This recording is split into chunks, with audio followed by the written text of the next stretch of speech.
Hello everyone, and welcome to my channel. I'd love it if you could leave a comment letting me know where you're listening from around the world. Also, don't forget to like and subscribe if you're enjoying this video. Story 1. I grew up in northwestern New Mexico, not far from the Navajo reservation. Our ranch sat on dry, cracked land, surrounded by acres of open desert, thorny brush, and the kind of silence that gets under your skin after dark. My name's Mason, and this happened when I was 16. My brother, Tyler, was 2 years older, and everything I wasn't: loud, fearless, fast on a dirt bike, and always dragging me into trouble.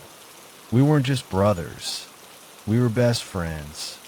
Most nights, we'd be outside racing our bikes, watching the stars, or daring each other to walk out to the old cattle fence where the coyotes howled. That summer, something changed. It started with a smell, something rotten, like meat left out too long, drifting across the dry wind some nights. My dad blamed a dead animal. My mom burned sage and whispered prayers in the hallway. But Tyler and I, being idiots, we laughed it off. One night, Tyler went out with a couple of guys from town. They were going to ride deep into the desert, where the land flattens out and the wind sounds like whispering voices if you sit still long enough. I remember he tossed me his usual cocky grin before leaving. "Don't wait up," he said. He never came home. By morning, his friends had already returned, but not Tyler. They said he went off alone, trying to jump some old washout, and didn't come back. At first, no one panicked. Tyler had done that before, gone off and come back dirty, bruised, and smiling like an idiot. But this time, the sun set and he still wasn't home. The search lasted 3 days. Cops, locals, even a few trackers from the reservation came out. We found tire tracks, a discarded glove, some broken twigs, but no Tyler, not even a boot print. Then came the fourth night. I was lying in bed, staring at the ceiling fan, listening to it creak. The whole house was heavy with silence, the kind that feels like it's listening back. And then, 3 knocks. Not on the door, on my window. Tap, tap, tap. My blood froze. I turned slowly, heart hammering in my chest, expecting, I don't know what, but not what I saw. It was Tyler, or something that looked like Tyler. He stood perfectly still in the moonlight. His head was tilted too far to the side, like a broken puppet.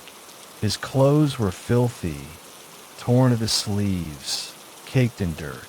But it was his face that made me sit up in bed and press myself back against the wall.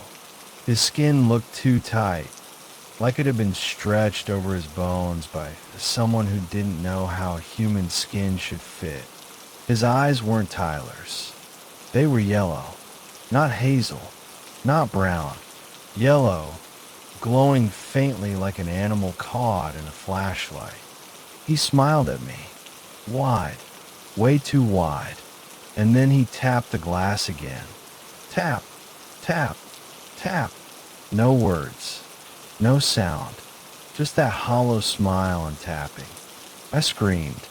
I ran down the hallway, yelling for my parents. They jumped up, confused, half asleep. When we all got back to my room, the window was wide open. The curtains swayed like it had just been touched. But the thing that looked like Tyler was gone. I didn't sleep that night. None of us did.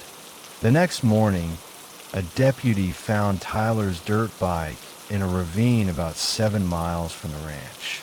It was twisted, half buried in sand. The tires torn up like claws had ripped them. Nearby, they found blood, Tyler's, confirmed later. His shirt was hanging from a mesquite branch, slashed down the middle, but no body. They called off the search, closed the case, but it wasn't over. Over the next few weeks, I started seeing him out in the fields, near the barbed wire fence, in the barn, always just far enough to make me question it, just long enough to disappear before anyone else could see. He never came close again, but I always knew he was there, watching. One night, a neighbor's dog went missing, then a second, then they found the bones, cleaned, arranged in strange shapes. People started whispering. Navajo elders came by, uninvited, and spoke to my parents in hushed tones. I only caught one phrase, Skinwalker. I didn't know what that meant then. I wish I still didn't. According to the stories, it's a dark witch, a person who's performed unspeakable acts to gain the ability to change into animals, or worse, to wear the skins of others. It doesn't just look like them. It studies them, becomes them, walks like them, talks like them, until even their families can't tell the difference. But there's always something off. I never saw it clearly again, but sometimes, late at night, I'd hear scratching along the side of the house. Soft, measured, or the tap tap tap on my window. Once, I worked up the courage to open the curtains. No one there, but pressed into the glass was a handprint. Long fingers, tipped with what looked like claws. I closed the curtains. Haven't opened them at night since. My parents eventually sold the ranch and moved into town. They said it was too painful, too many memories. But I think they were scared too. We don't talk about Tyler anymore. He was never found, never buried. But every now and then, especially when the wind's just right and the desert goes quiet, I hear it. Tap, tap, tap. And I know he's still out there. Or something wearing his skin. Story 2. I've been driving trucks for nearly 13 years. You learn to love the road, or at least learn how to live with it. Empty highways at 2 a.m., gas station coffee that tastes like motor oil, lonely motel beds with paper-thin walls. But there are certain stretches of land, places the locals never talk much about, where the road doesn't feel empty, where it feels watched. This happened 5 months ago. I was on a delivery run from Colorado to Phoenix, hauling refrigeration units for some tech company. It was supposed to be a straight shot down I-40, but the DOT threw up a last-minute detour near Gallup. So I checked my GPS, saw a shortcut through Navajo land, and figured, what the hell? It would shave off at least 45 minutes, and I've never been spooked by superstition. I wish I had been. The road turned narrow, cracked, and forgotten. Not a soul in sight for miles. Just flat, dry land, brush here and there, and then fields. Endless fields of corn. That part struck me as odd. Who the hell grows corn in a place like that? No signs, no homes, just miles of corn under a moonless sky. Around 2 a.m., I had to piss. Bad. I pulled the truck off onto the dirt shoulder, flipped on my hazard lights, and stepped out. The air was dead silent. Not a single chirp. No wind. No bugs. No rustling of stalks. Just nothing. That kind of silence you don't notice until it's already making your ears ring. I walked a few steps into the edge of the cornfield. The truck's taillights cast a faint red glow over the first few rows, but beyond that, it was black as tar. As I zipped up, I heard it. Footsteps, crunching behind me in the dry soil. I turned fast, expecting maybe a raccoon, or hell, even a coyote, but there was nothing. Just rows of corn standing too still. Too perfect. I scanned with my phone's flashlight, sweeping the stalks. Still nothing. Then I heard a slow breath. Not mine. Deeper. Ragged. Human. Before I could say a word, he stepped out. Or it did. At first, I thought it was a man. But now, I'm not sure it ever was. Tall. At least 7 feet. Maybe more. Lanky, like he hadn't eaten in weeks, with limbs that hung too low, knobby joints bent at strange angles. His skin was a pale grayish color, dry like old leather, and stretched too tight over his bones. Draped over his head was a mangy coyote pelt. Its snout hung limply between his eyes, and its dead ears twitched like they still heard something I couldn't. He didn't speak, just stared at me, expressionless, unblinking. I was frozen. My legs wouldn't move. It was like my brain couldn't decide whether to scream or pray. So I did the dumbest thing imaginable. "Hey man, you okay?" That's when he opened his mouth. And I swear to God, my voice came out. "Hey man, you okay?" Same tone, same hesitation, same crack in the voice. It was like hearing a recording of yourself when you weren't expecting it, but twisted, deeper, almost mocking. Something inside me broke then. I bolted. I didn't even look back. I leapt into the truck, slammed the door, and peeled off. Gravel and dust flew everywhere as I sped down that dirt road, wheels skidding. Then I made the mistake of checking my side mirror. It was chasing me, on all fours. It wasn't running like a man anymore. It was galloping like some giant predatory animal, limbs jerking too fast, its back arching and snapping with every stride.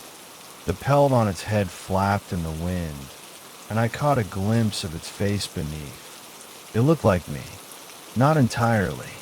Like someone had tried to carve a mask of my face from memory, but missed the details. Too wide a smile, eyes too far apart. My face stretched over something else entirely.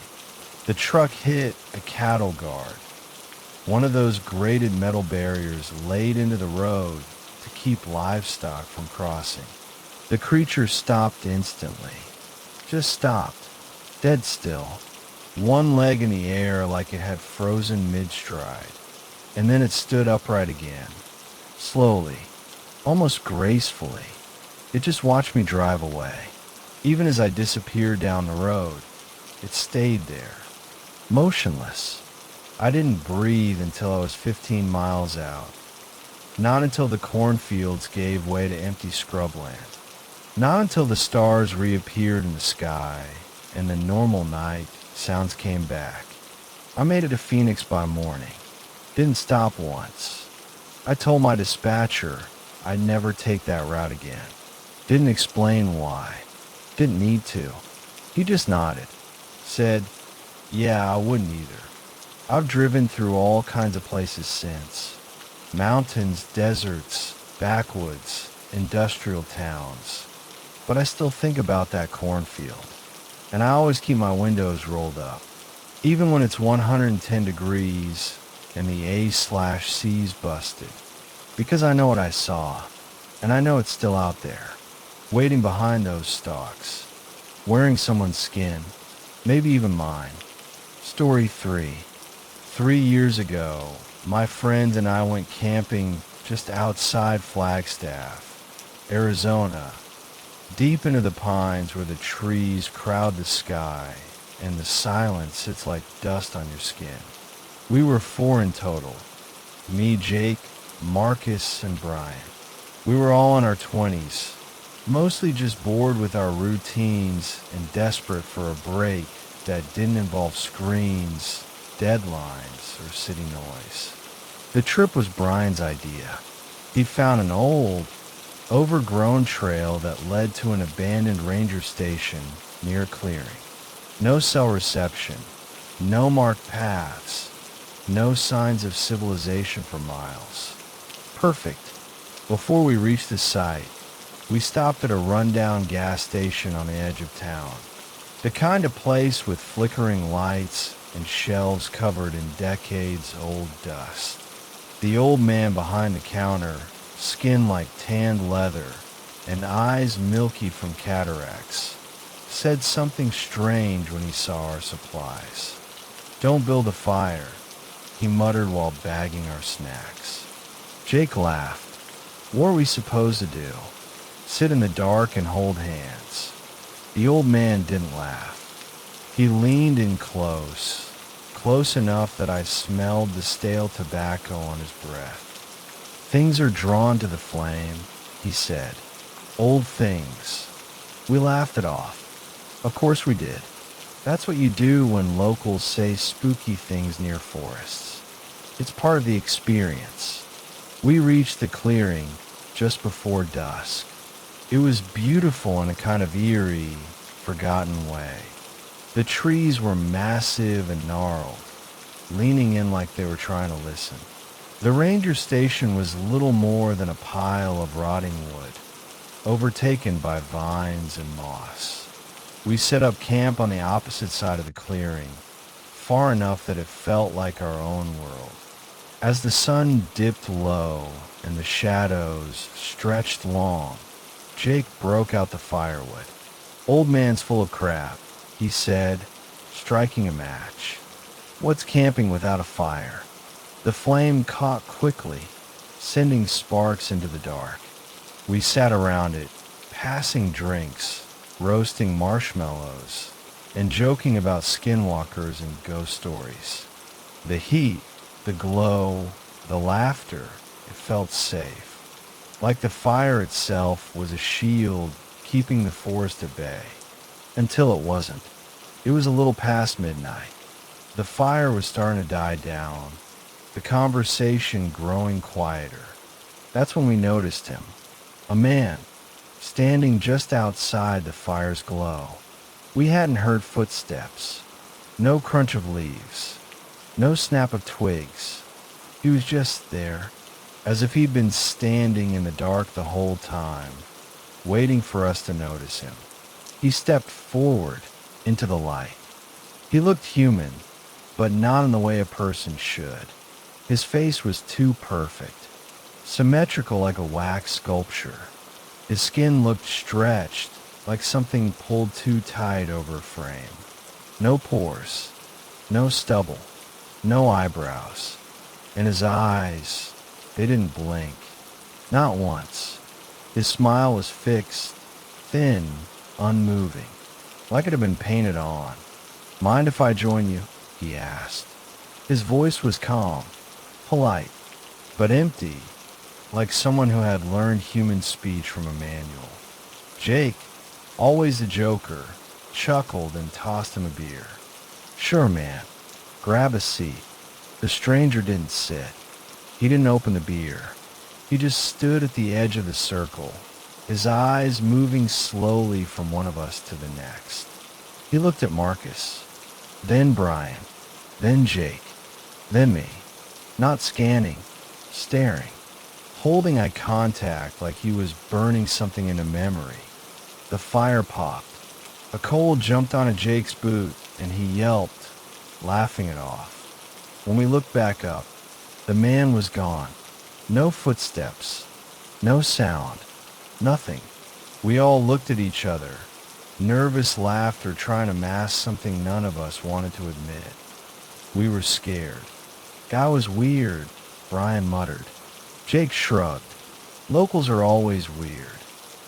Then Marcus pointed to the ground. There were footprints, not the kind you'd expect from boots or bare feet.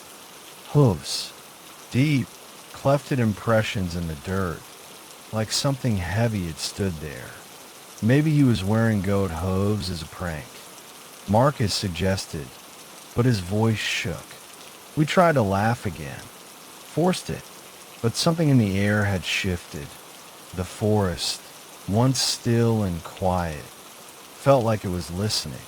That night, none of us slept. Something circled our tents. We heard it moving between the trees. Soft at first, then louder. The unmistakable sound of something sniffing, breathing, just outside the fabric. There were scratches, low growls, and whispers in a language I didn't understand. Not even words, really, just sounds that didn't belong in the mouth of anything human. At one point, I swear I saw a shadow through my tent wall. Tall, too tall, with antlers, or maybe horns, outlined against the thin nylon. We didn't dare move. We barely breathed. When dawn finally came, we unzipped our tents and looked around. Every tree in a 30-foot radius had claw marks on the bark, deep, raked in sets of 4, like a giant hand had swiped through them. The fire pit had been dug up, the ashes scattered, and in its place, black feathers, dozens of them, coated in soot and something sticky, maybe blood. We didn't check. We packed up in silence. No jokes, no breakfast, just shaking hands and pale faces. I don't know what we saw that night. I don't know what it was that wore a man's shape and stood in our firelight. But I know this. The old man was right. Things are drawn to the flame, and once they see your face, they don't forget.